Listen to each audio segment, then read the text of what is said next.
লেবু পর্ব ৫। ভালোবাসার মানুষেরা নাকি বদলে যায়, পরিস্থিতি তাদের বদলে যেতে বাধ্য করে। তবে নিতান্ত তুচ্ছ পরিস্থিতিও কি পারে ভালোবাসাকে বদলে দিতে? যে পরিস্থিতিতে পড়ে ইতি বদলে গেল তাকে তুচ্ছই বলা শ্রেয়। অনার্সের ফাইনাল সেমিস্টারের পরীক্ষা শেষ হয়েছে। একদিকে অনবরত ক্লাস নিতে নিতে ক্লান্ত আহনাফ, আরেকদিকে তার জন্য অপেক্ষা করছে পাহাড় সমান খাতা। ইউনিভার্সিটি থেকে ফিরেই পরীক্ষার খাতা নিয়ে বসলো আহনাফ। ইতির সঙ্গে রোজ রোজ দেখা করাটাও কমে এসেছে এতদিনে। ক্লাসে যতক্ষণ থাকে ততক্ষণই চলে তাদের নীরব কথোপকথন। আহনাফের কম সময় দেওয়া নিয়ে কোনো অভিযোগ ছিল না ইতির। পরীক্ষার এই সময়টাই তো তার পক্ষেও সময় দেওয়া সম্ভব নয় আহনাফকে। বাবা মা মরা অনাথ একটা মেয়ে ইতি। কোনো বড় ভাই বোনও নেই যার ছায়া মাথার উপরে থাকবে। আত্মীয় স্বজন যারা আছেন তারাও ইতির দায়িত্ব নিতে নারাজ। তাই তো স্বপ্ন দেখেছিল নিজের পায়ে দাঁড়াবে, নিজের দায়িত্ব নিজেই নেবে। জীবনে যাই হয়ে যাক না কেন স্বপ্নটাকে মরে যেতে দেয়নি ইতি। পরের দিনটা ছিল শুক্রবার। ছুটির দিনে একটু বেলা করেই ঘুমায় আহনাফ। ঘুম থেকে উঠে ফোন হাতে নিতেই দেখে ইতির মিসড কল। আহনাফ তাকে কল ব্যাক করতেই ইতি প্রথমে যে কথাটা বলল সেটা হলো, কাল কত তারিখ ছিল? ইতির এমন স্বভাবের সঙ্গে অপরিচিত নয় আহনাফ। মেয়েটা এমনই হুটহাট ফোন করে কোনো প্রকার সম্ভাষণ ছাড়া আবোল তাবোল প্রশ্ন করে বসে। তবে সব সময় ইতির কণ্ঠে লেগে থাকে চিরচেনা উচ্ছ্বাস, যা আজ অনুপস্থিত। তবুও আহনাফ উত্তরটা দিয়ে বলল, ১৩ তারিখ কেন? ইতি তাচ্ছিল্যের সুরে বলল, সত্যিই ভুলে গেছো তাহলে? যাক, আমি তো ভাবলাম ভুলে যাওয়ার ভান করেছিলে। এতক্ষণে যেন আকাশ ভেঙে পড়ল আহনাফের মাথায়। ইতির জন্মদিনের তারিখটা একেবারেই মাথা থেকে উড়ে গিয়েছে তার। ইতিও বড় অভিমানী মেয়ে। আহনাফ তার জন্মদিন ভুলে যাওয়ায় একটা বারের জন্য কল দেয়নি তাকে। নিজ থেকে মনে যখন করেই নিল তখন গতকাল মনে করলে কি এমন ক্ষতি হতো? আহনাফ নরম সুরে বলল, ইতি, আই এম সো সরি। ইতি অভিমানী গলায় বলল, না না, ঠিক আছে, এতটুকুর জন্য সরি বলতে হবে না। আহনাফ অপরাধিনীর ন্যায় বলল, তুমি তো নিজের চোখেই দেখতে পাচ্ছ কাজের কত চাপ। ইভেন এখনো পরীক্ষার খাতা সামনে নিয়ে বসে আছি। ইতি থমথমে গলায় বলল, কাজের চাপ তো আগেও ছিল। প্রত্যেক বছরে সময়ে তোমার খাতা দেখার চাপ বেড়ে যায়, তাই বলে আগে তো কখনো জন্মদিন ভুলে যাওনি আমার। বাচ্চাদের মতো আহ্লাদেই গলে পড়ে ইতি। তাকে গলানোর উদ্দেশ্যই আহনাফ বলল, আই এম সরি। কি শাস্তি দিতে চাও বলো? ইতি কঠিন গলায় বলল, এসব আহ্লাদের কোনো মানে হয় না আহনাফ। এই প্রথম চেনা মানুষটাকে অচেনা লাগলো আহনাফের। যে মানুষটাকে একটা খোলা বইয়ের মতো পড়েছিল আহনাফ, সে যেন আচমকা বদলে গেল। আহনাফের মনে হলো ভিন্ন কোনো ইতির সঙ্গে কথা বলছে সে। ইতি আবারও গম্ভীর গলায় বলল, তুমি হয়তো ভাবছো একটা জন্মদিন ভুলে যাওয়ার জন্য আমি বাচ্চাদের মতো রাগ করছি। জন্মদিনটা আসল কথা নয়। আসল কথা হলো আমাদের এই সম্পর্কে তোমার দিক থেকে কোনো অ্যাপ্রোচ আর আসছে না। নিজেই অ্যাপ্রোচ দিয়ে টিকিয়ে রাখছি সম্পর্কটা। আহনাফ সেদিনই ঘর থেকে বেরিয়ে একগাদা ফুল, ঝুড়ি ভর্তি কাচের চুড়ি, শরৎচন্দ্রের বই কিনল আহনাফ। সবই ইতির পছন্দের জিনিস। পছন্দের জিনিসগুলো হাসি মুখেই গ্রহণ করলো। বিলম্বিত জন্মদিন হাসি মুখেই উদযাপন করলো। তবে আহনাফ ঠিকই টের পেল তার ভেতরকার শীতলতা। ইতি যে একটু একটু করে বদলে যেতে শুরু করেছে তা বুঝতে আর বাকি রইল না আহনাফের। তবে এই পরিবর্তনটা ইতিবাচকভাবেই গ্রহণ করতে চেয়েছিল সে। তার মতে প্রেমের শুরুর দিকটায় ইতি ছিল বাচ্চা একটা মেয়ে, প্রাণ চাঞ্চল্য আর পাগলামিজার মাঝে ভরপুর। অনেকটা সময় পেরিয়ে গেছে, ইতি পরিণত হতে শুরু করেছে। তার কাছ থেকে নিশ্চয়ই আগেকার মতো পাগলামি আশা করা যায় না। আহনাফ ভেবেছিল সে ইতির ভেতরটা বেশ বোঝে, অথচ সে কি একেবারের জন্য ভেবেছিল যে ইতিকে সে বোঝে? সে ভেতরে ভেতরে সম্পূর্ণ ভিন্ন একটা মানুষ। সেবার সেমিস্টার ব্রেকে সকল ফ্যাকাল্টি মেম্বাররা ঠিক করলেন একসঙ্গে ঢাকার বাইরে ট্যুরে যাবে। লম্বা ছুটির পুরো সময়টাই আহনাফ দিতে চেয়েছিল ইতিকে, তবে সিনিয়র লেকচারাররা এমনভাবে চেপে ধরল যে না করল না। আহনাফ বাধ্য হয়ে মনের বিরুদ্ধে রওনা করল বান্দরবানের উদ্দেশ্যে। ইতির অবশ্য এ নিয়ে কোনো আপত্তি ছিল না। আহনাফ ট্যুরে যাওয়ার আগের দিন তার সঙ্গে দেখা করতে এসে হাসি মুখে বলে, যাও ঘুরে এসো, মাইন্ড ফ্রেশ হয়ে যাবে। বিপত্তি বাঁধল আহনাফ ট্যুর থেকে ফিরে আসার পর। ফ্যাকাল্টির একজন লেকচারার বান্দরবানের থানচিতে নেমে নিজের মতো আশেপাশের দৃশ্য ধারণ করছে ভিডিওতে। সেই ভিডিও পরবর্তীতে আপলোড করেন ফেসবুকে। ইতির নজরেও সেই ভিডিও এসে পড়ে। ভিডিওর প্রায় শেষের দিকে দেখা যায় বেশ দূরে দাঁড়িয়ে আছে তার ইউনিভার্সিটির কাকন ম্যাম। কাকন ম্যামের ঠিক সামনে আহনাফ। দুজনের মুখেই হাসি। আহনাফ কি যেন বলল, অমনি হেসে গড়িয়ে পড়লেন কাকন ম্যাম।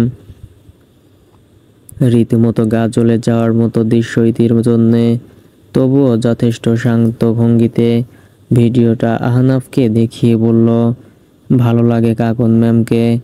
আহনাফ বিরক্ত ভঙ্গিতে বলল, একটা মানুষের সঙ্গে কথা বলা মানেই তাকে ভালো লাগা। ইতি শীতল গলায় বলল, কথা তো বলছো না, হাসাহাসি করছো। যাকে ভালো লাগে না তার সঙ্গে হাসাহাসি করা যায়? আহনাফ ভ্রু কুঁচকে বলল, কি বলছো এসব ইতি? মাথা ঠিক আছে তোমার? ইতি যেন ধৈর্য হারিয়ে ফেলল এবার।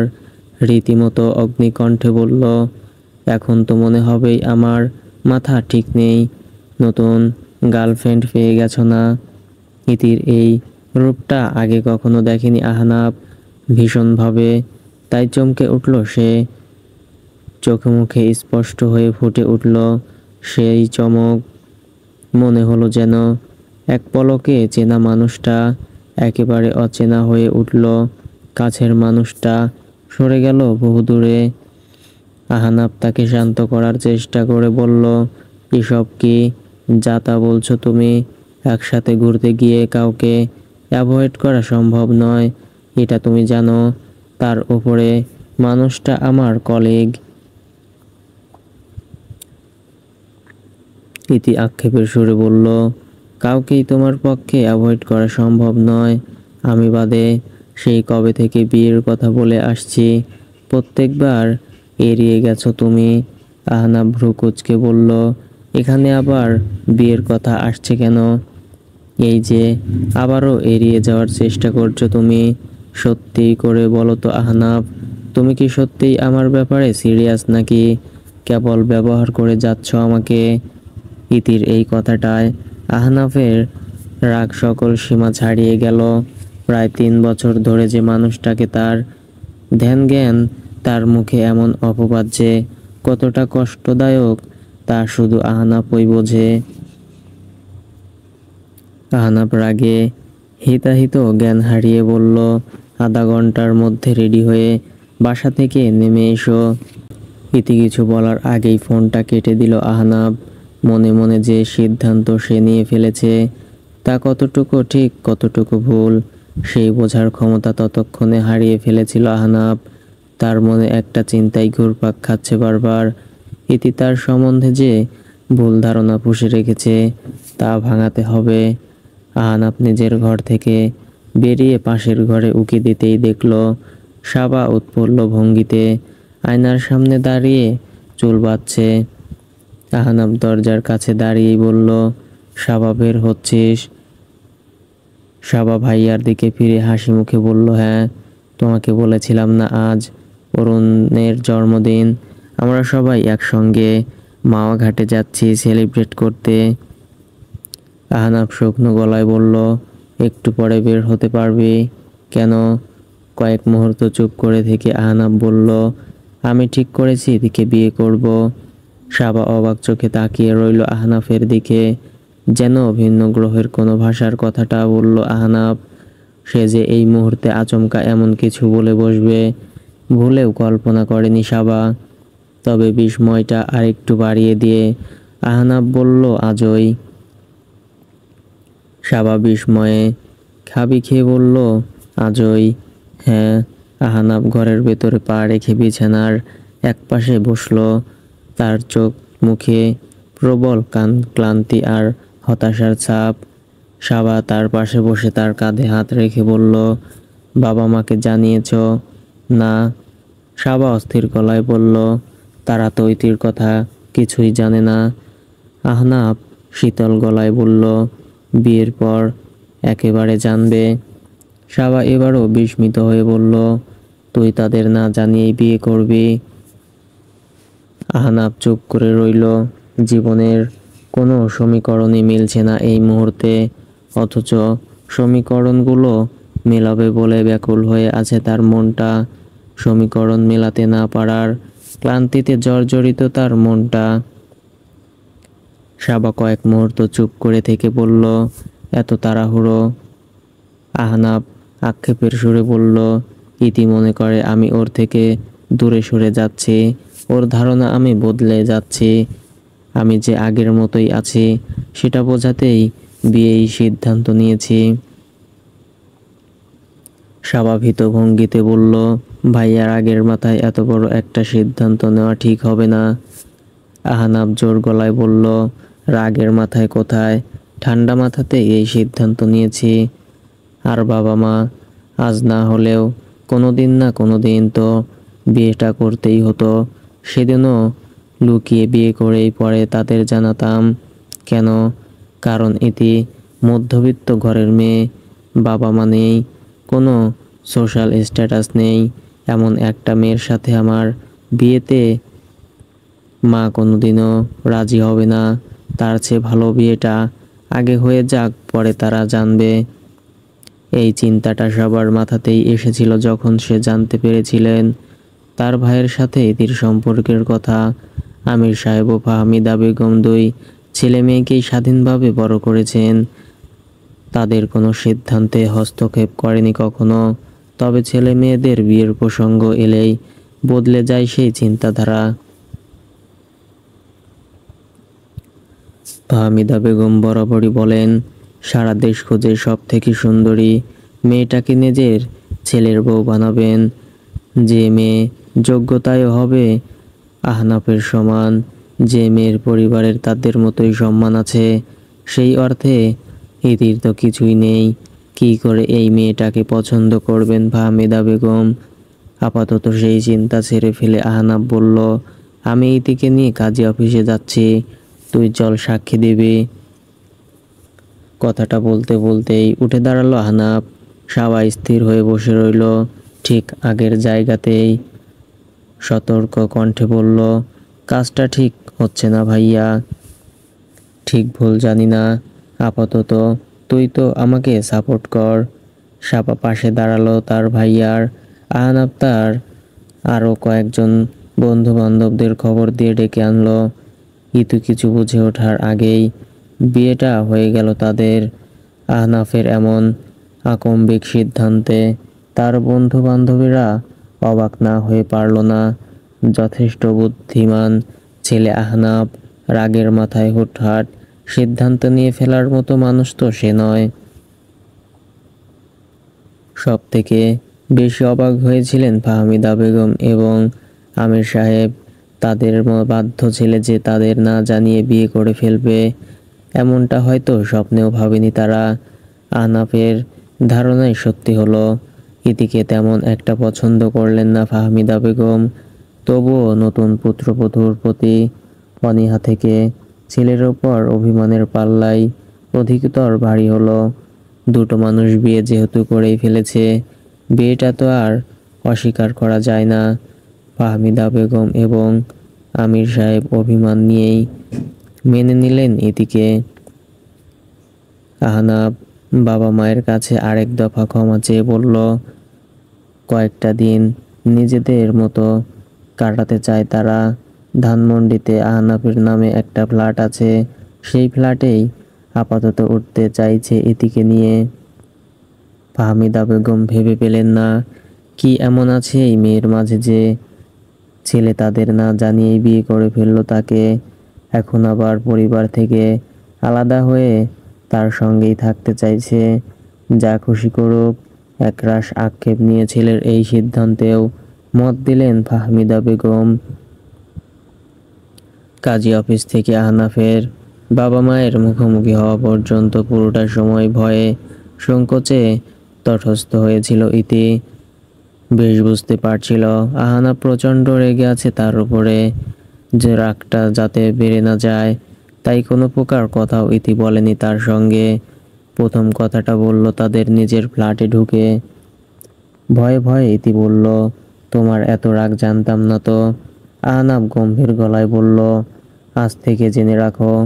ইতি শুকনো ঢোক গিলে বলল, এখনো রেগে আছো আমার উপরে? আহনাফ নির্বিকার ভঙ্গিতে বলল, হ্যাঁ। ইতি ছোট্ট দীর্ঘশ্বাস গোপন করে বলল, আহনাফ বিশ্বাস করো, আমি তোমাকে হারাতে চাইনি। তোমাকে অন্য কারোর সঙ্গে দেখলেই মনে হতো এই বুঝি হারিয়ে ফেলবো। আহনাফ অভিমানের সুরে বলল, এখন তো আর হারিয়ে ফেলার কোনো চান্স নেই, নিশ্চিন্তে থাকো। ইতি মলিন কণ্ঠে বলল, আমার ওপর রাগ করে বিয়েটা করেছো তাই না? তুমি আমাকে বিশ্বাসই করো না। বিশ্বাস যাতে না করতে পারো তাই বিয়েটা করেছি। ইতি আচমকা আহনাফকে জড়িয়ে ধরে বলল, অবিশ্বাস করি না আহনাফ, এক ফোঁটাও না। একটু বেশি ভালোবাসি তো, তাই পাগলামি করি মাঝে মধ্যে। পাগলামি? ইতির এই পাগলামি যে কাল হয়ে দাঁড়াবে আহনাফের জীবনে কে জানতো। জীবনের যে অধ্যায়ের শুরুটাই তিক্ততা দিয়ে, সে অধ্যায় জুড়ে তিক্ততার ছড়াছড়ি থাকাটাই স্বাভাবিক। তবে এমন স্বাভাবিকতা কোনো কালেই আশা করেনি আহনাফ। ভেবেছিল বিয়ের পর ইতির সন্দেহ কমে যাবে, কিংবা ইতির ভাষায় যাকে পাগলামি বলে বা তা কমে যাবে। কিন্তু তা কমলই না, বরং ঢের ঢের গুণে বেড়ে গেল। বন্ধুদের সঙ্গে আড্ডার অভ্যাস আহনাফের জীবনে নতুন নয়। প্রায় ক্লাস শেষে বন্ধুদের নিয়ে কোনো রেস্টুরেন্টে কিংবা রিসোর্টে আড্ডা দিতে চলে যায় সে। ইতির কাছে ব্যাপারটা অজানাও নয়। শুরুর দিনগুলোতে বন্ধুদের এই আড্ডায়ও আহনাফের পিছু নিয়েছিল সে, তাকে এক নজর দেখার লোভে। সেই ইতি আহনাফের আড্ডা দিতে আপত্তি তুলল। সন্ধ্যার পর সে বাইরে কাটাতে পারবে না। ইতির অহেতুক অভিযোগ এক বাক্যে কখনো মেনে নেয়নি আহনাফ। এই নিয়ে তুমুল বাকবিতণ্ডায় জড়ালো দুজনে। শেষমেশে ক্লান্ত হয়ে অবশ্য আড্ডা কমিয়ে দিল আহনাফ।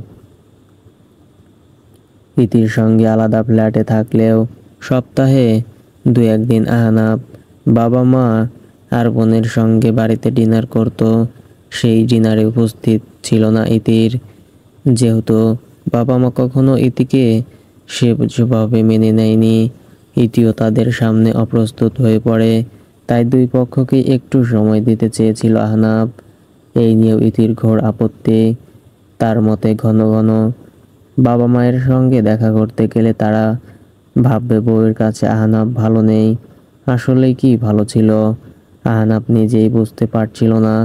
এতটুকুও বুঝতে পারছিস, হুট করে বিয়ের সিদ্ধান্ত নেওয়াটা চূড়ান্ত বোকামির কাজ হয়েছে। বিয়ে মানুষ তাকেই করে যার সঙ্গে অনায়াসে গোটা একটা জীবন কাটিয়ে দেওয়া যায়। আর সেই অনায়াস বিয়ের দিন থেকে ছুটি নিয়েছে আনহাফের জীবন থেকেও। তবুও মানিয়ে নেওয়ার চেষ্টা করছিল ছেলেটা প্রতিনিয়ত। ভালো তো বাসে ইতিকে, জগতের সকল সত্য মিথ্যে হয়ে গেলেও এই ভালোবাসার জিনিসটা সত্যিই থেকে যায়। একদিন ক্যাম্পাসে আহনাফ হতাশ ভঙ্গিতে সাবাকে বলল, ইতির সাথে কিছুতেই সম্পর্কটা স্বাভাবিক হচ্ছে না রে। প্রতিদিন বাড়ি ফিরে হয় ঝগড়া, না হয় রাগারাগি করে মুখ দেখা বন্ধ। এসব আর কতদিন সহ্য করা যায় বলতো? সাবা কিছুক্ষণ ভেবে বলল, এক কাজ কর ভাইয়া, ইতিকে নিয়ে ঘুরতে যাও। আমাদের সম্পর্কের যে অবস্থা, তার মধ্যে আবার ঘুরতে যাব? হ্যাঁ যাবে, সম্পর্কটা তো ঠিক করার জন্যই যাবে। বোনের কথা আমলে নিয়ে আহনাফ ইতির পাসপোর্ট করালো। দুজনে ঘুরতে গেল নেপালে। কাঠমান্ডু থেকে পোখারা, পোখারা থেকে নাগরকোট। 7 দিনের ভ্রমণ তার ভেঙে পড়া সম্পর্কটাকে যেন আবারও জোড়া লাগিয়ে দিল। পাহাড়ের চূড়ায় উঠে দুজনে হাতে হাত রেখে চালালো দীর্ঘ কথোপকথন। কথার অভাবে দুটো মানুষ বহুদিন ধরে একে অপরকে বুঝতে ব্যর্থ হয়েছে। কথা বলে দুজনেই বুঝলো একে অপরের ভেতরটা। ইতি স্বীকার করলো ইদানিং যে সে একটু বেশি কঠোর হয়ে পড়েছে আহনাফের প্রতি। কথা দিল অহেতুক সন্দেহ আর কখনোই করবে না। ইতি তার কথা রেখেছে। ঢাকায় ফিরে সত্যি আহনাফকে সন্দেহ করা থামিয়ে দিল।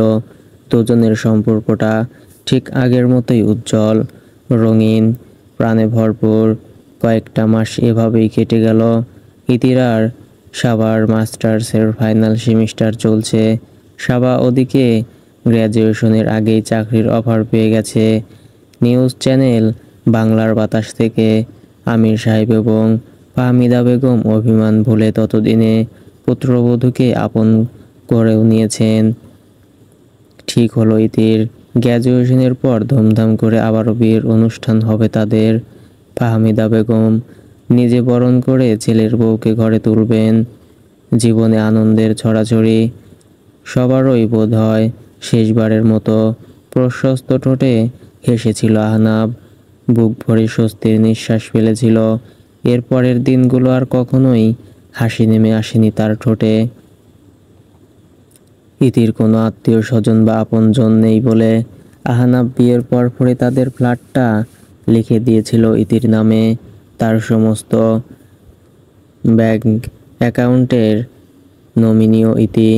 এ নিয়ে পরিচিত জনেরা আহনাফকে সাবধান করলেও সে উপেক্ষা করেছে। যখন টের পেল কত বড় ভুল সে করে ফেলেছে, ততক্ষণে বেশ দেরি হয়ে গেছে। ইতি আবারও বদলে গেল, তবে এবার ভিন্ন রূপে। আহনাফের সঙ্গে ঠিকঠাক কথা বলে না, তার কথা শোনে না। আহনাফ হয়তো ভেবেছিল কোনো কারণে মেয়েটা ডিস্টার্ব, তবে আদলে তেমন কিছুই নয়। ফোনে তার কথোপকথন চলে ঠিকই হাসি মুখে। আহনাফের বেলাতেই যত গাম্ভীর্য। মেয়েদের চিরকালের অভিযোগ, ছেলেরা নাকি তাদের মুড সুইং বোঝে না। আহনাফ বরাবরই বুঝে এসেছিল। ভাবলো ইতির মুড বোধ হয় সুইং করছে, 2 দিন পরেই সব ঠিক হয়ে যাবে। তবে ঠিক কিছুই হলো না। আহনাফের প্রতি ইতির অদৃশ্য একটা অনীহা। আহনাফের দিকে তাকায়ও সে বিরক্তি ভরা দৃষ্টিতে। আহনাফ কিছুই বুঝে উঠতে পারে না তার চিরচেনা ইতি কি করে বদলে গেল আচমকা। দিন যতই কাটছে, তাদের বিয়ের অনুষ্ঠানের তারিখ ততই এগিয়ে আসছে। ফাহমিদা বেগম হুলস্থুল কাণ্ড বাঁধলেন। নিজের হাতে পুত্রবধূর বিয়ের শাড়ি কিনে আনলেন, ছেলের শারওয়ানি কিনলেন, বাড়ি মেরামত করালেন, রাজ্যের সব আত্মীয়দের খবর দিলেন। বিয়ের দিনের অনুষ্ঠান নিয়ে সবার আগ্রহ নেহায়েত কম ছিল না। নিজের হাতে নতুন করে বাড়িটাকে সাজালো সে। বিয়ের অনুষ্ঠানের সমস্ত প্ল্যানিংও করলো নিজ হাতে। পরিবারের মানুষগুলোর আনন্দে কেন যেন আনন্দিত হতে পারল না আহনাব। বিচিত্র ভঙ্গিতে খচখচ করতে লাগলো তার মনটা। মন কেন যেন বলছিল এই আনন্দ দীর্ঘস্থায়ী নয়। মনের কথাটা অগ্রাহ্য করে দিন যাপন করতে লাগলো আহনাব। তবে শেষমেশ মনের কথাটি সত্যি হলো। অনুষ্ঠানের ঠিক 2 দিন আগে ইতি গম্ভীর গলায় বলল, বিয়ের অনুষ্ঠান কোনো মতো ক্যান্সেল করা যায় না আহনাব। আহনাব আঁতকে উঠে বলল, কেন ক্যান্সেল করতে হবে কেন? ইতি শুকনো গলায় বলল, সম্পর্কটা আর রাখতে চাচ্ছি না। আমরা একে অপরের জন্য পারফেক্ট নই আহনাব। আমাকে বিয়ে তো লুকিয়ে লুকিয়ে করেছিলে, পৃথিবীর কেউ জানলেও না আমাদের বিয়ে হয়েছে। ঢাকঢোল পিটিয়ে কাউকে জানানোর আগেই সম্পর্কটা শেষ করে দেওয়া উচিত। আহনাব থবনে তাকিয়ে রইল ইতির দিকে, অথচ ইতির মাঝে কোনো অনুভূতি নেই, অনুতাপ নেই। যন্ত্রের মতো কথাগুলো বলে গেল সে। 2 বছর সংসার করার পর ইতির আজ হঠাৎ মনে হলো তারা একে অপরের জন্য পারফেক্ট নয়। অনেকটা সময় চুপ করে থেকে নিজেকে সামলালো আহনাব। হাজারো প্রশ্ন ঘুরপাক খাচ্ছে তার মাথায়। কোন প্রশ্নের পর কোনটা করবে তাই ভেবে হিমশিম খাচ্ছে অনবরত। অবশেষে নীরব ভঙ্গিতে করে শীতল গলায় বলল, কেন জানতে পারি? ইতি বিরস কণ্ঠে বলল, বিয়ের শুরু থেকেই আমরা দুজনে ভালো নেই। এভাবে তো আর চলতে দেওয়া যায় না। একটা ভুল করে ফেলেছি, তখনও ভুল শুধরে নেওয়ার সুযোগ আছে। সেটা না করে লোকজন জানিয়ে নতুন করে বিয়ে করে ভুলটা চালিয়ে যাওয়ার তো কোনো মানে হয় না।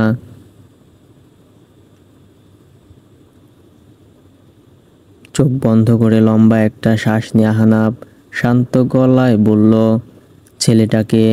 ইতি বিন্দুমাত্র অবাক না হয়ে বলল, don't make this any header. আমাকে ডিভোর্স দিয়ে দাও আহনাব। এতে তুমিও ভালো থাকবে, আমিও ভালো থাকবো। ইতির বলা একটি কথাও বিশ্বাস হচ্ছিল না আহনাবের। মনে হচ্ছিল এটা বাস্তব নয়, স্বপ্ন দৃশ্য কোনো। ঘুম ভেঙে গেলেই স্বপ্ন শূন্য মিলিয়ে যাবে। হাসি মুখে ইতিকে আবারও বিয়ে করে ঘরে তুলবে সে। যে মেয়েটা তাকে না দেখে একটা দিনও কাটাতে পারতো না, আজ সেই মেয়েটাই মুক্তি চাইছে তার কাছে। আহনাবকে না পেলে নাকি তার জীবনটাই বৃথা হয়ে যাবে। পেয়েও ছেড়ে দিচ্ছে যে, এতে হবে না তার জীবন বৃথা। ইতি সেদিনই সুটকেস গুছিয়ে বেরিয়ে গেল তাদের ফ্ল্যাট থেকে। কোথায় গেল আহনাব জানে না, জানার চেষ্টাও করেনি।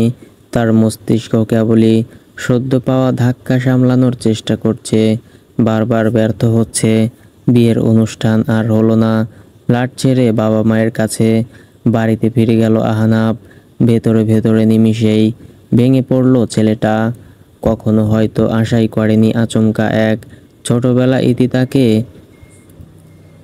সকালবেলা ইতি তাকে ছেড়ে যাওয়ার কথা বলবে, এমন সত্যি সত্যি ছেড়েও যাবে। প্রথম প্রথম আহনাব বুঝতে পারছিল না কষ্টটা ঠিক কোথায় হচ্ছে। পরবর্তীতে যদিও বুঝতে পারে, ভালোবাসা কষ্ট দিয়ে দিয়ে নিঃশেষ করে ফেলছে তাকে। অবাককর হলেও সত্য, তার মনটা ভালোবাসার নামক বেড়াজাল থেকে এখনো বের হতে আসতে পারেনি। ইতি কোনো কারণ ছাড়া তাকে ছেড়ে যেতে পারলেও আহনাবের মনটা এখনো অষ্টে পৃষ্ঠে জড়িয়ে ইতির পানে। ভয়ানক মানসিক যন্ত্রণার মধ্যে দিয়ে যাচ্ছিল আহনাব। কাজে তার মন নেই, নিজের প্রতি তো একেবারেই নেই। দিনরাত এক করে কেবল একটি মাত্র প্রশ্ন সে করে নিজেকে, ইতি কেন আমাকে ছেড়ে গেল? প্রশ্নের উত্তর খোঁজার চেষ্টার কোনো কমতি রাখেনি আহনাব। ইতির সঙ্গে অসংখ্যবার যোগাযোগ করার চেষ্টা করেও কোনো লাভ হয়নি। ইতি তার কোনো ফোন রিসিভ করেনি। ইউনিভার্সিটিতেও এড়িয়ে চলছে। ইতি আহনাবের বাবা মাকে এমনভাবে চেপে ধরল যে তারা নিজেরাই ডিভোর্সের ব্যবস্থা করলেন। চোখের সামনে এত যত্নে করা ভালোবাসা ভেঙে চুরমার হয়ে গেল, অথচ আহনাবের কিছুই করার ছিল না। যেমন গোপনে তাদের বিয়েটা হয়েছিল তেমনই গোপনীয়তার সাথে দুজনে সাইন করে দিল ডিভোর্স পেপারে। ডিভোর্স পেপারে সাইন করে দিলেও আহনাফের মন এক মুহূর্তের জন্যেও ভাঙতে চায়নি সম্পর্কটা। তখনও ছেলেটা আপ্রাণ চেষ্টা করে যাচ্ছিল সম্পর্কটা টিকিয়ে রাখার। ডিভোর্স পেপারে দুপক্ষের স্বাক্ষর করে দেওয়ার 3 মাস পর ডিভোর্স কার্যকর হয়। এই 3 মাসে যদি তাদের মনে হয় ডিভোর্সের সিদ্ধান্ত থেকে তারা সরে আসবে, তবে সেই সুযোগও রয়েছে। আহনাফ চেয়েছিল এই 3 মাসের আগেই সব ঠিকঠাক করে আবারও সম্পর্কটা আগের মতো করে নিতে। ক্যাম্পাসে ইদানিং ইতিকে একটা ছেলের সাথে ঘুরে বেড়াতে দেখা যাচ্ছে। ছেলেটা পরিসংখ্যান বিভাগের ছাত্র, ইতির বয়সী, দেখতে শুনতেও ভালো।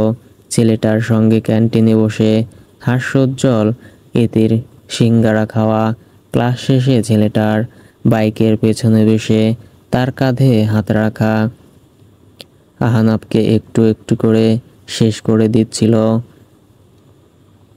একদিন ক্লাস শেষে সকলে বেরিয়ে গেলে ইতিকে ডাকলো আহনাফ।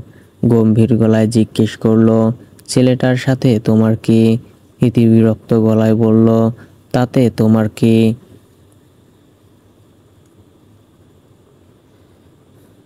মনে রেখো, আমি এখন আর তোমার বউ নেই আহনাফ। এই ছেলেটার জন্যই আমাদের বিয়েটা ভেঙেছিলে, তাই না? ইতি অবজ্ঞার সুরে বলল, যেখানে সেখানে হুটহাট আমাকে দাঁড় করিয়ে প্রশ্ন করবে না Ahnaf. You are embarrassing me. ইতির বদলে যাওয়ার কিছুতেই মেনে নিতে পারছিল না আহনাফ। নিজের অজান্তেই ডিপ্রেশনের শিকার হয়ে যায় সে। প্রাণপ্রিয় ভাইয়াকে এভাবে ভেঙে পড়তে দেখে সাবা তার কাঁধে হাত রেখে সান্ত্বনা দেওয়ার ভঙ্গিতে বলেছিল, ইতিকে ভুলে যাও ভাইয়া। যে মানুষটা তোমার উপরে চিট করলো তার জন্য কষ্ট পাওয়ার কোনো মানে হয় না।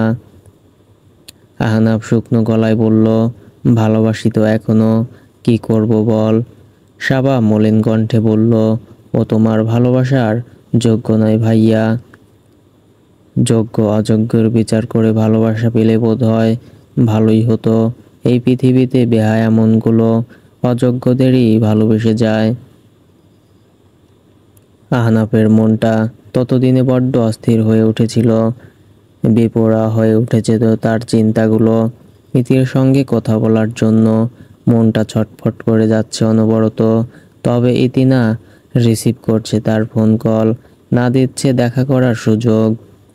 সেদিন কাঁধে সাদা একটা টোট ব্যাগ ঝুলিয়ে করিডোর দিয়ে হেঁটে ক্লাসে যাচ্ছিল ইতি। আহনাফ আচমকা সবেগে পেছন থেকে এসে তার একটা হাত শক্ত করে আঁকড়ে ধরে তাকে চেপে ধরল দেয়ালের সঙ্গে। ইতি এতটাই অবাক হলো যে বিস্ময় স্পষ্ট ফুটে উঠল তার চোখে মুখে। মৃদু ধাক্কায় আহনাফকে সরানোর চেষ্টা করলেও ব্যর্থ হলো। আহনাফের চোখে মুখে একরাশ অস্থিরতা, প্রশ্নের জবাব পাওয়ার আশঙ্কা। আহনাফ ব্যাকুল কণ্ঠে বলল, আজ তোমাকে আমার প্রশ্নের উত্তর দিতে হবে ইতি। সত্যি করে বলো, কেন ছেড়ে গেলে আমাকে?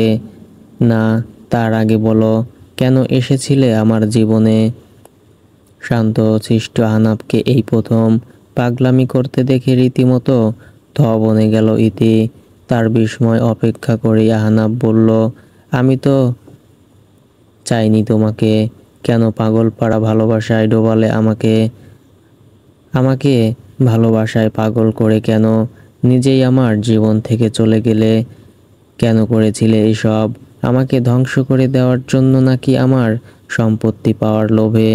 আচমকা ইতি সজোরে আহনাফের বুকে ধাক্কা দিয়ে নিজেকে ছাড়িয়ে নিল তার হাতের শক্ত বাঁধন থেকে।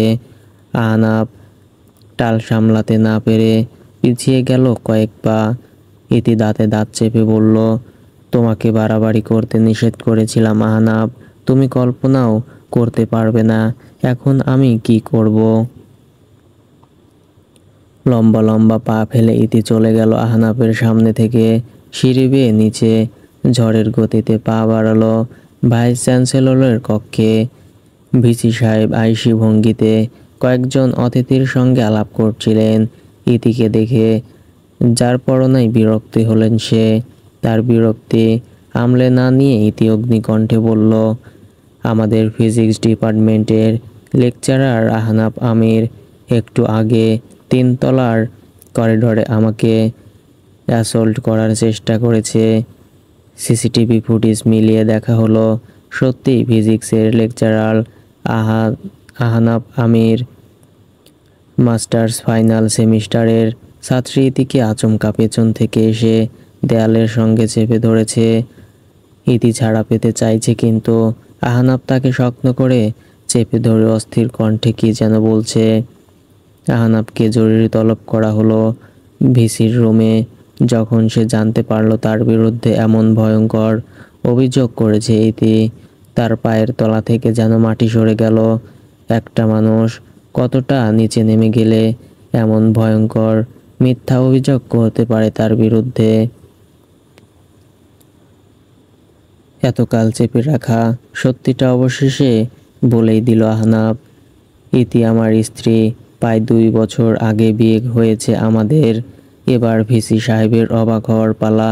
শুধু খুব স্বাভাবিকভাবেই তার মনে প্রশ্ন জাগে, একটা মেয়ে তার স্বামীর বিরুদ্ধে অ্যাসল্টের অভিযোগ আনবে কেন? ইতি বুঝতে পারছিল নিজের ছিনিয়ে রাখা জালে নিজেই ফেঁসে যাচ্ছে সে। একবার তার মিথ্যা অভিযোগ প্রমাণিত হলে ইউনিভার্সিটি থেকে বহিষ্কার করা হবে তাকে। এতদিনে বন্ধু মহলে তৈরি করা সুনাম মুহূর্তেই হয়ে যাবে ধূলিসাৎ। ইতি দৌড়ে গিয়ে ক্যাম্পাসের জড়ো করলো ছাত্রছাত্রীদের। মূল ভবনের সিঁড়ির ওপরে দাঁড়িয়ে অঝরে কাঁদতে শুরু করলো। তার কান্না দেখে জড়ো হয়ে গেল আরও ছাত্রছাত্রী। বেশিরভাগের হাতেই মোবাইল ফোন। বাঙালির তো এই এক স্বভাব। ঘটনার উদ্যপ্রান্ত বুঝে ওঠার আগেই তার পকেট থেকে মোবাইল এসে পড়বে হাতের মুঠোয়। বিপদগ্রস্ত মানুষকে বিপদ থেকে উদ্ধার তো দূরে থাক, আদৌ সে বিপদে পড়েছে কিনা বুঝে ওঠার আগেই ধারণ করা চাই তার ভিডিও। ইতি তার সামনে দাঁড়িয়ে থাকা ছাত্রছাত্রীদের স্রোতকে উদ্দেশ্য করে অঝরে কাঁদতে লাগলো। সেই কান্না সত্যি কিনা নাকি মিথ্যা কে জানে। একটা মানুষ মিথ্যামিথ্যি অমন তীব্রভাবে অশ্রু ঝরিয়ে ফুপিয়ে ফুপিয়ে কাঁদতে পারে। অবশ্য কান্না সত্যি হবারও তো কোনো আশঙ্কা নেই। এর অর্থ তবে একটাই, ইতি বরাবরই পাকা অভিনেত্রী। কয়েক ছাত্রছাত্রী একযোগে জিজ্ঞেস করলো তাকে, আপু কি হয়েছে? প্রত্যুত্তরে ইতি আরও ঝড়গতিতে কেঁদে বলল, 2 বছর ধরে আমার সাথে অন্যায় করে আসছে। আমি প্রাণের ভয়ে চুপ করেছিলাম, আজ আর চুপ করে থাকবো না, সবাইকে সব সত্যি জানিয়ে দেব। ইতির বলা এই কয়েকটি বাক্য প্রবল আলোড়ন সৃষ্টি করলো ছাত্রছাত্রীদের মাঝে। সকলের কৌতূহল বেড়ে গেল এক লাফে। হাতে গোনা যে কয়েকজন ইতির ভিডিও রেকর্ড করছিল না, তারাও শেষমেশ ধৈর্যহারা হয়ে পকেট থেকে মোবাইল বের করলো। ইতি কান্নামাখা গলায় বলল, আপনাদের আহনাফ স্যার সেই প্রথম থেকে আমার দিকে খারাপ নজরে তাকাতো। প্রতিবাদ করলে যদি ভার্সিটি থেকে বিতাড়িত হই এই ভয়ে মুখ বন্ধ করে রেখেছিলাম, কিন্তু আর না, আজ সব সত্যি জানিয়ে দেব আপনাদের। উৎসুক জনতা একরাশ কৌতূহল নিয়ে বলল, আপু কি করেছে আহনাফ স্যার? ইতি নিখুঁত অভিনেত্রীর ন্যায় কাঁদতে কাঁদতে বলে, আহনাফ স্যার আমাকে ক্রুর প্রস্তাব দেয়, আমি মানা করে দেওয়ায় সে আমার সাথে জোর জবরদস্তি করে। আমি যাতে এর প্রতিবাদ না করতে পারি তাই সাথে সাথে জোর করে আমাকে বিয়ে করে। ঢাকায় আমার কোনো আত্মীয় স্বজন নেই বলে কেউ আমাকে বাঁচাতে পারেনি। 2 বছর ধরে এই জানোয়ার লোকটা বিয়ের নামে আমার সাথে অন্যায় করে আসছে। আমি সাহস করে শেষমেশ তাকে ডিভোর্স দিয়েছি। কখনো নানাভাবে আমাকে হুমকি দিয়ে যাচ্ছে, সবাইকে নাকি জানিয়ে দেবে আমি দুশ্চরিত্রা। রীতিমতো শোরগোল পড়ে গেল চারিদিকে।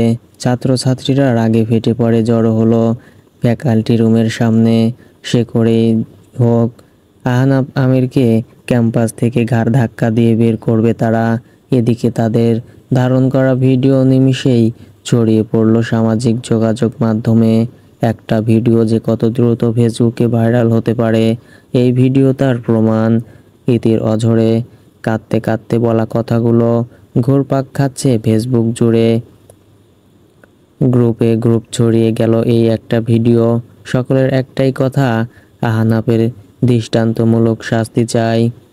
ছাত্রছাত্রীরা ক্যাম্পাসের মধ্যেই শুরু করলো তুমুল আন্দোলন। গভর্নিং বডি আহনাফের কথা শোনার প্রয়োজন পর্যন্ত বোধ করল না। তাকে 1 ঘন্টার মাথায় সাময়িক বরখাস্ত করা হলো। জীবনে বহু সংকটের মুখোমুখি হয়েছে আহনাফ। এই ইতি তো না জানি কত শতবার আঘাত দিয়েছে তাকে, তবে কোনোবারই নিজেকে এতটা অসহায় বলে মনে হয়নি। কষ্টের থেকেও তার মাঝে যে জিনিসটা সব থেকে বেশি কাজ করছিল সেটা হলো বিস্ময়। তার কি গুরুতর কোনো দোষ ছিল? দোষ তো তার ছিল একটাই, ইতিকে ভালোবাসা। ভালোবাসার কারণে তাকে আজ মুখোমুখি হতে হলো তীব্র অপমান আর যন্ত্রণার। ক্যাম্পাস জুড়ে ছাত্রছাত্রীরা মানববন্ধন শুরু করে দিয়েছে। ইতির ভিডিওটা সোশ্যাল মিডিয়ায় তুমুল আলোড়ন সৃষ্টি করায় কয়েকজন সাংবাদিক এসে জড়ো হলো ইউনিভার্সিটির সামনে। ক্ষিপ্ত জনতার এক ভাগও এসে জড়ো হয়েছে আহনাফের শাস্তির দাবিতে। আহনাফের কয়েকজন কলিগ সাবধানে পেছনের গেট দিয়ে তাকে বের করে দিল। যে কোনো মুহূর্তে ক্ষিপ্ত জনতা চড়াও হতে পারে তার উপরে। গাড়িতে উঠেই আহনাফ দেখলো তার মোবাইলে নতুন একটি মেসেজ ইতির নম্বর থেকে। আশা করি এরপর কোনো দিন আমার সঙ্গে কথা বলার সাহস তুমি করবে না।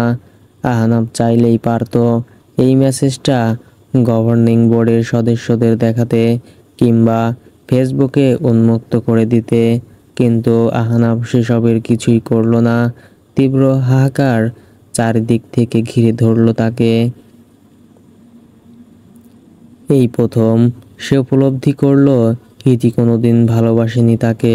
ভালোবাসার নামে খেলেছে তার জীবনটা নিয়ে, আর আহনাফ বোকার মতো ভালোবেসেই গেছে তাকে।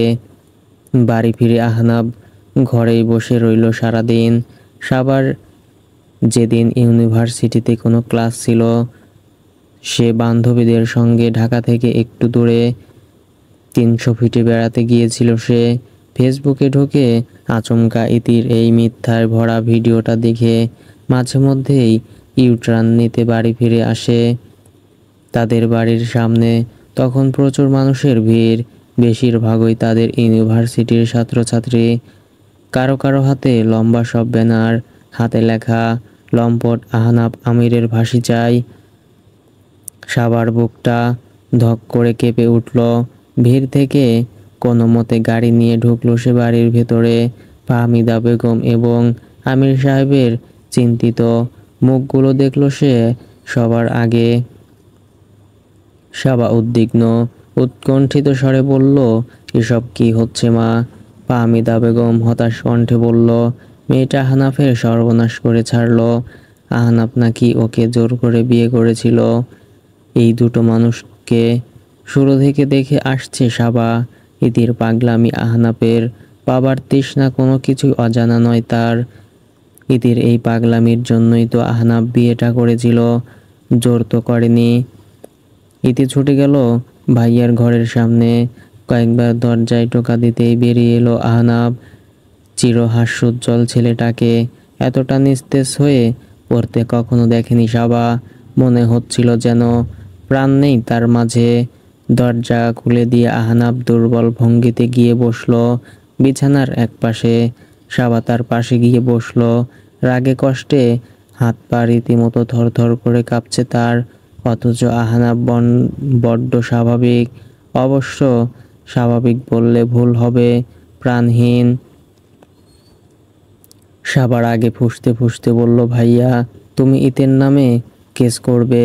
আহনাফ শান্ত গলায় বলল, কিসের কেস? সাবা জোর গলায় বলল, মানহানির কেস। তোমার নামে কত বড় একটা অ্যালিগেশন এনেছে বুঝতে পারছো? আহনাফের ঠোঁটের কোণে শুকনো হাসির রেখা উঠল। হাসিটা ধরে রেখেই সে বলল, ও অ্যালিগ্রেশন দিলেই কি সেটা সত্যি হয়ে যাবে? সাবা অবাক হয়ে দেখল তার ভাইয়াকে। ইতির কাছ থেকে এতটা আঘাত, এতটা অপমান পাওয়ার পরেও কোনো রাগ নেই তার মাঝে। সাবা অনুরোধের সুরে বলল, ভাইয়া প্লিজ আমার কথাটা শোনো, তুমি এক্ষুনি আমার সাথে থানায় যাবে। আহনাফ দীর্ঘশ্বাস ফেলে না সূচক মাথা নেড়ে বলল, না সাবা, আমাকে এটা করতে বলিস না।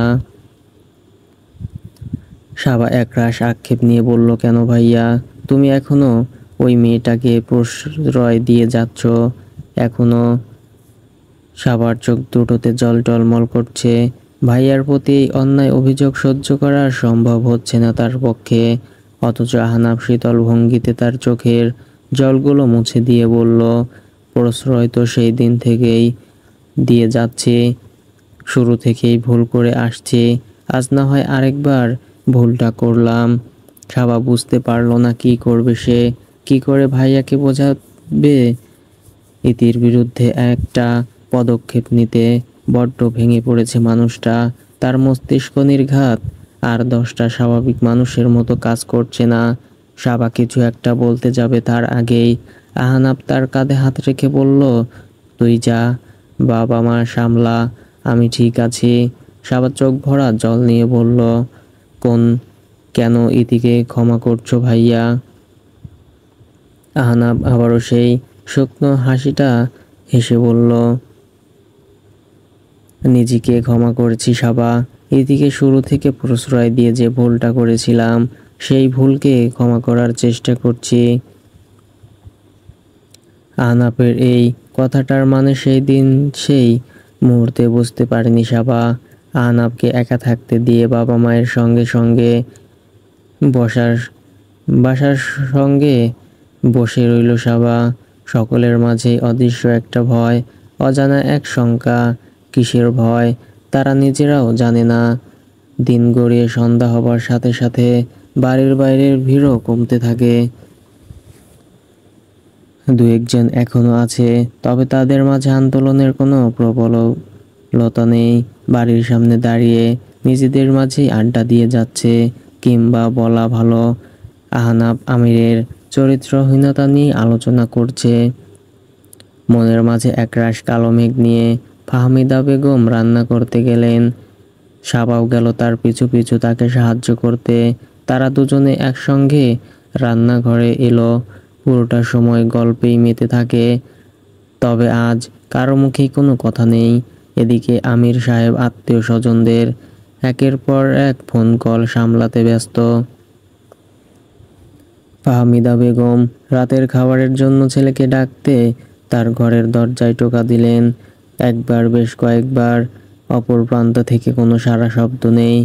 ভয়ার্ত ভঙ্গিতে তিনি ডাক দিলেন স্বামী কন্যাকে। সাবা দ্রুত পায়ে ভাইয়ার ঘরের সামনে এসে দরজায় অনবরত ধাক্কা দিয়ে যাচ্ছে। মুখে অনবরত অস্থির কণ্ঠে বলে যাচ্ছে, ভাইয়া দরজাটা খোলো। আমির সাহেব ইতিমধ্যে ফোন বের করে কাকে কাকে যেন ফোন করতে শুরু করছেন। সাবা ব্যাকুল কণ্ঠে বলল, বাবা, ভাইয়া দরজা খুলছে না কেন? আমির সাহেব মেয়ের প্রশ্নের উত্তর না দিয়ে সবেগে কাঁধের ধাক্কায় দরজার লক ভাঙতে ব্যস্ত হয়ে পড়লেন। বার কয়েক তিনি দরজার উপরে এসে পড়তেই খুলে গেল লক। দ্রুত পায়ে দরজা ঠেলে ঘরের ভেতরে পা রাখতেই থমকে দাঁড়ালো সাবা। তার হৃদয়টা কয়েক দফার মোচড় দিয়ে উঠল। শ্বাস প্রশ্বাস তো বন্ধই হয়ে গেল। দাঁড়িয়ে থাকা সম্ভব হচ্ছিল না তার পক্ষে। পা দুটো ধরধর করে কাঁপছে। সিলিং ফ্যানের সঙ্গে ঝুলছে চিরহাস্যোজ্জ্বল প্রাণচাঞ্চল ঠাসা আহনাফ। তার চোখে হাসি নেই, চোখে স্নিগ্ধতা নেই। চোখ দুটো উল্টে আছে, ঠোঁট কালচে বর্ণ ধারণ করেছে, পায়ের পাতা নীলাভ হয়ে উঠেছে। নিজেকে আর ধরে রাখতে পারল না সাবা। ঠিক সেভাবেই জ্ঞান হারিয়ে লুটিয়ে পড়ল মেঝেতে। শূন্য হাইওয়েতে দাঁড়িয়ে আছে একটি মাত্র গাড়ি। গাড়ির দরজায় হেলান দিয়ে দাঁড়িয়ে আছে সাবা। ভাইয়ার মৃত্যুর 6 মাস পেরিয়ে গেছে, অথচ আজও স্বাভাবিক হতে পারেনি মেয়েটা। হঠাৎ হঠাৎ যখন সিলিং ফ্যানের সঙ্গে ঝুলন্ত আহনাফের মলিন মুখটা ভেসে ওঠে চোখের সামনে, হৃদয়টা কয়েক দফায় মোচড় দিয়ে ওঠে। কেন্দ্রীয় ইন্দ্রিয়গুলো সব এলোমেলো হয়ে যায়। আহনাফ বাস্তবতার সঙ্গে লড়াই করার সাহস করে উঠতে পারেনি বলেই বিদায় নিয়েছে পৃথিবী থেকে। বদলে দিয়ে গেছে সাবাকেও। আগের সেই প্রাণবন্ত মেয়েটি আর নেই। আগের মতো বান্ধবীদের সঙ্গে আড্ডা দিয়ে বেড়ায় না, ঘুরে বেড়ায় না। মানসিকভাবে প্রচণ্ড ভেঙে পড়ে সাবা। বাবা মায়ের সঙ্গে নিজের বাড়িতে থাকাও তার কাছে হয়ে উঠেছে অসহনীয়। বাড়ির প্রত্যেকটা ঘরে যেন আহনাফের স্মৃতি লেগে আছে। আহনাফের ঘরটার পাশ দিয়ে হেঁটে গেলেও সাবা স্পষ্ট দেখতে পায় সেই ভয়ানক দৃশ্য। পরিবারের এর আগেও মৃত্যু দেখেছে সাবা, নানা নানির মৃত্যু, বড় চাচার মৃত্যু। তবে আহনাফের মৃত্যুটা তো আর 10টা মৃত্যুর মতো নয়। সে মানুষটা যে এত তাড়াতাড়ি পৃথিবী ছেড়ে চলে যাবে, যাওয়ার কথা ছিল না, সে চলে গেল। সিলিংয়ে ঝুলে পড়ার আগ মুহূর্ত পর্যন্ত কতটা তীব্র কষ্ট পেতে হয়েছে আহনাফকে ভাবলেই শিউরে ওঠে সাবা। আহনাফের চলে যাওয়ার পর তার বাবা মাও মেহানেত কম ভেঙে পড়েনি। এক সন্তানকে হারিয়ে বুকের মাঝে যে শূন্যতার সৃষ্টি হয়েছে তা কখনোই পূরণ হবার নয়। তবে যে আছে তাকেই যথাসাধ্য আগলে রাখতে শুরু করেন দুজনে। ভেঙে পড়া সাবাকে সামলাতে আহনাফের নামটা উচ্চারণ করাও বন্ধ করে দেয় তারা। বাড়ি থেকে তার সমস্ত ছবি, স্মৃতিচিহ্ন সরিয়ে ফেলেন। ভাইয়ার কথা মনে পড়লেই যে তার আদরের বোনটা উদ্ভ্রান্ত হয়ে যায়। কিছুতেই কাজ হলো না। অফিস থেকে ফিরে যতটা সময় সাবা বাড়িতে থাকে ততক্ষণ যেন ডুবে থাকে তীব্র হাহাকারে। হঠাৎ আমির সাহেব সংস্পর্শে এলেন। বাল্যবন্ধু শাহজাহান সাহেবের সঙ্গে। লোকটা মৃত্যু পথযাত্রী। তার শেষ ইচ্ছা ছেলের বিয়ে দিয়ে যাবেন। বাল্যবন্ধুর শেষ ইচ্ছা পূরণের তাগিদে নয়, বরং মেয়েটাকে নতুন একটা জীবন দেওয়ার উদ্দেশ্যেও আমির সাহেব তড়িঘড়ি করে তার বিয়েটা দেন সাবকাতের সঙ্গে। বিয়ের পর সাবার বিক্ষিপ্ত একটা মনটা একটু হলেও তো শান্তি পেয়েছে। সাবকাতের উপর বিরক্তির কারণেই হোক, তার চিন্তা ভাবনার আরেকটা অংশ জুড়েই এখন সে না হলে সারাক্ষণ ভাইয়ার প্রতি হওয়া অন্যায় নিয়ে মস্তিষ্ককে গবেষণা চালাতে চালাতেই পাগল হয়ে যেত সাবা। হঠাৎ সাবার পাশে এসে দাঁড়ালো সাবকাত। দুজনের মধ্যেই কোনো কথা নেই, আর চোখে বারবার সাবাকে দেখছে সাবকাত। মেয়েটা যে কতটা ভেঙে পড়েছে তা স্পষ্ট ফুটে উঠেছে তার চোখ দুটোতে। সাবা উপরে উপরে এমন একটা ভান করে যেন যথেষ্ট শক্ত সমর্থ সাহসী একটা মেয়ে সে, অথচ ভেতরে ভেতরে তার মতো কোমল মনের মানুষ আর তার দ্বিতীয়টি নেই। সাবকাতের মনে সুপ্ত এক ইচ্ছা ফুটে উঠল, ইচ্ছে করে মেয়েটা আগলে ধরে তার ভেতরকার সমস্ত কষ্টগুলো দূর করে দিতে। ইচ্ছাটা ইচ্ছার মাঝেই সীমাবদ্ধ রইল, বাস্তবে রূপ পেল না। বিয়ের দিনই আমির সাহেব সাবকাতকে সতর্ক করে বলেছিলেন সাবাকে যেন তার ভাইয়া সম্বন্ধে কোনো প্রশ্ন না করা হয়। সাবকাতও খেয়াল রেখেছে বিষয়টার প্রতি। সে বা তার পরিবারের কেউই সাবাকে তার জীবনের এই যন্ত্রণাদায়ক অধ্যায় নিয়ে কিছুই জিজ্ঞেস করেনি। কেন যে এমপি নিয়াজ সাহেবের সঙ্গে কথোপকথনে জড়াতে গেল সাবকাত? লোকটার খেয়ে দেয়ে কোনো কাজ নেই। সাবাকে জিজ্ঞেস করে বসেছে, আপনার কয় ভাই বোন? যে মানুষটা ভেতরে ভেতরে তীব্র মানসিক যন্ত্রণার ভেতর দিয়ে যাচ্ছে, ছোট্ট একটা শব্দেও যথেষ্ট তাকে সেই যন্ত্রণার স্রোতে ভাসিয়ে দিতে। সাবার ক্ষেত্রে তার ভাইয়ার নামটাই তার সকল যন্ত্রণার সূচনা ঘটায়। সাবকাত হঠাৎ লক্ষ্য করলো একটু পর পর মৃদু কেঁপে উঠছে সাবা, যেন দাঁড়িয়ে থাকাও কষ্টকর হয়ে দাঁড়িয়েছে তার পক্ষে। সাবকাত খানিক উদ্বেগ নিয়ে বলল, তুমি ঠিক আছো? সাবা কাঁপা কাঁপা গলাতেই বলল, হ্যাঁ। সাবকাত গম্ভীর গলায় বলল, কাঁপছো কেন তাহলে গরমের মধ্যে? সাবা চুপ করে রইল কয়েক মুহূর্ত। কিছুক্ষণ আগে তার ভেতরে ভেতরে যে ঝড় বয়ে গেল তার রেশ এখনো লেগে আছে পুরো শরীরে। সাবা জাড়ানো কণ্ঠে বলল, ভাইয়ার কথা মনে পড়লে আমি ট্রমাজাইজড হয়ে যাই। চোখের সামনে ওর। সাবকাত ছোট্ট দীর্ঘশ্বাস ফেলে তাকে থামিয়ে দিয়ে বলল, থাক, বলতে হবে না, বুঝেছি। বড্ড অসহায় লাগছে সাবার। নিজেকে এতটা অসহায় বোধ হয়নি এর আগে। আগে কোনো সমস্যায় পড়লেই সাবা যে মানুষটার কাছে ছুটে যেত, সেই মানুষটাই তো আর নেই। সাবকাত দৃঢ় ভঙ্গিতে বলল, তোমাকে আরো স্ট্রং হতে হবে সাবা। এরকম পরিস্থিতি জীবনে আরো বহুবার আসবে। প্রত্যেকবার তোমাকে সামলানোর জন্য আমি পাশে থাকবো না। সাবা চমকে উঠে তাকালো সাবকাতের দিকে। কেন চমকালো সে নিজেও বুঝতে পারল না। তবে চমকে তার চোখ দুটো জল এসে ঝলঝল করতে শুরু করলো। আজ ঠিক এই মুহূর্তে তার পাশে দাঁড়িয়ে থাকা মানুষটাকে আর একটু বিরক্তিকর, অসহ্যকর বলে মনে হচ্ছে না। মনে হচ্ছে যেন সাবার সব থেকে আপন মানুষটা সে। আসলেই তো বিয়ে নামক পবিত্র শব্দটায় একে অপরের সঙ্গে জড়ানোর পর থেকে তো সাবকাতই তার সব থেকে আপন মানুষটা। সবাই বুঝে উঠতে পারেনি কেবল অরুণ ঠিকই বলেছিল। আজ পর্যন্ত সে সাবকাতকে বোঝার চেষ্টাই করেনি। কেন যেন আজ সাবার মনে হচ্ছে এই মানুষটাই পারবে তার সমস্ত যন্ত্রণাগুলো দূর করে তাকে ভরসার আশ্রয় দিতে। সাবকাত হঠাৎ কৌতূহলী গলায় বলল, এই মেয়েটার কি হয়েছিল? সাবা দীর্ঘশ্বাস ফেলে বলল, পালিয়ে গেছে। সাবকাত ভ্রু কুঁচকে বলল, পালিয়ে গেছে মানে? কোথায় পালাবে? সাবা কম্পিত স্বরে বলল, আমরা পুলিশের কাছে ওর নামে কমপ্লেন করেছিলাম। পুলিশ ওকে খুঁজতে গিয়েছিল, কিন্তু বাসায় ওকে পায়নি। ভাইয়া চলে যাওয়ার সঙ্গে সঙ্গে তার অ্যাকাউন্টের সব টাকা তুলে উধাও হয়ে যায়।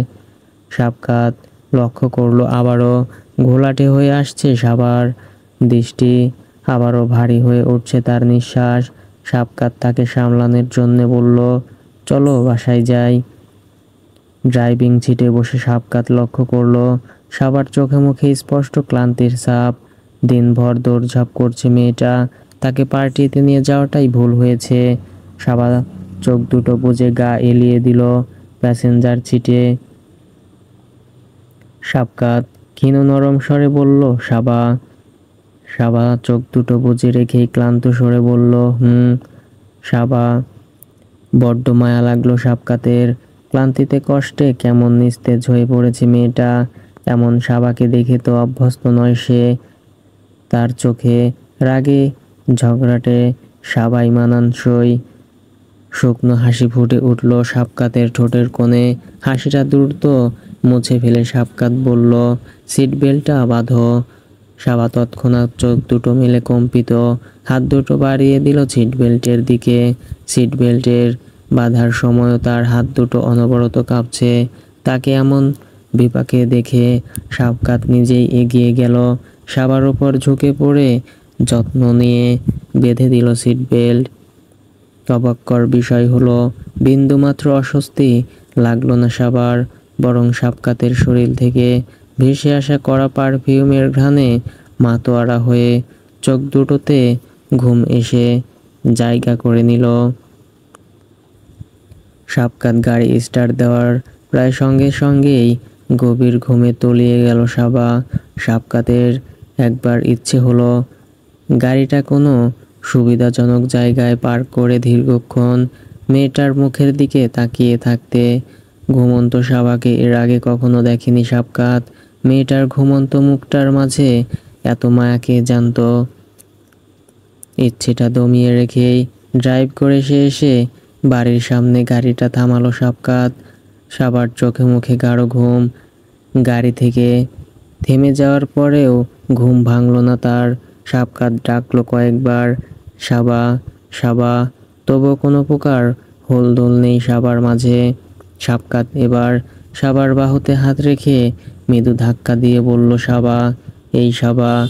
ঘুমের ঘোরেই সাবা অস্ফুট স্বরে বলে উঠল, উঠো, চলে এসেছি তো। হ্যাঁ, মুখে হু বলেই ঠিক একই ভঙ্গিতে ঘুমিয়ে রইল সাবা।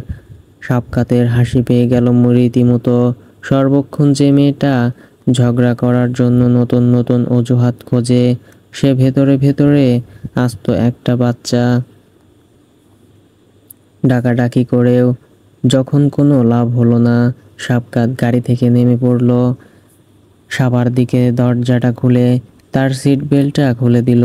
এরপর যত্ন নিয়ে সাবধানে কোলে তুলে নিল তাকে। সাবকাত ভেবেছিল তার কোলে ওঠার সঙ্গে সঙ্গে ঘুম ভেঙে যাবে সাবার। চোখ বড় বড় করে তাকিয়ে সে অগ্নিকণ্ঠে বলে উঠবে, কোন সাহসে আমাকে কোলে নিয়েছেন আপনি? নামান এক্ষুনি। কিন্তু সেসবের কিছুই হলো না। সাবার ঘুম তো ভাঙলই না, বরং আরামে ঘুমের ঘরেই সাবকাতের গলা জড়িয়ে ধরল সে। কয়েক মুহূর্তের জন্যে যেন এলোমেলো হয়ে গেল সাবকাতের সবটা। স্বাভাবিকভাবে পা ফেলতেও ভুলে গেল সে। একটা মেয়ে এভাবে অষ্টে-পৃষ্ঠে কোনো পুরুষের গায়ে লেপ্টে থাকতে সেই পুরুষের পক্ষে নিজেকে নিয়ন্ত্রণে রাখা বেশ কঠিন। তবুও কঠিন কাজটা করে সাবকাত সাবাকে কোলে তুলে নিয়ে পা বাড়ালো তার ঘরের দিকে। সাবাকে বিছানায় নামিয়ে রাখতেই সে বাচ্চাদের মতো দুদিকে হাত ছড়িয়ে দিল। সাবকাত তৎক্ষণাৎ বেরিয়ে যেত, নিজের অজান্তেই আটকা পড়ে গেল। তার পথের বাধা হয়ে দাঁড়ালো সাবার মায়ামাখা ঘুমন্ত মুখটা। সাবকাত বিছানায় সাবার পাশে বসলো, ঘোরগ্রস্ত দৃষ্টিতে তাকিয়ে রইল তার দিকে। কতক্ষণ তার হিসেব নেই কারো কাছেই। হঠাৎই সাবকাতের মনে যে ইচ্ছাটা জেগে উঠল তা নিতান্তই ভয়ঙ্কর। সাবা কোনো মতে টের পেয়ে নির্ঘাত রেগে অগ্নিমূর্তি ধারণ করুক গিয়ে। সাবকাত আলম কাউকে ভয় পায় নাকি? নিজের অজান্তেই সাবকাত তার শীতল ঠোঁট দুটো ছোঁয়ালো সাবার কপালে। তার স্পর্শে মৃদু কেঁপে উঠল সাবা। তবে তার ঘুম ভাঙল না একেবারে। লোভ বেড়ে গেল সাবকাতের। আরও একবার ঠিক একই কাজটা করল, তবে এবারের চুমুটা আরেকটু গাঢ়।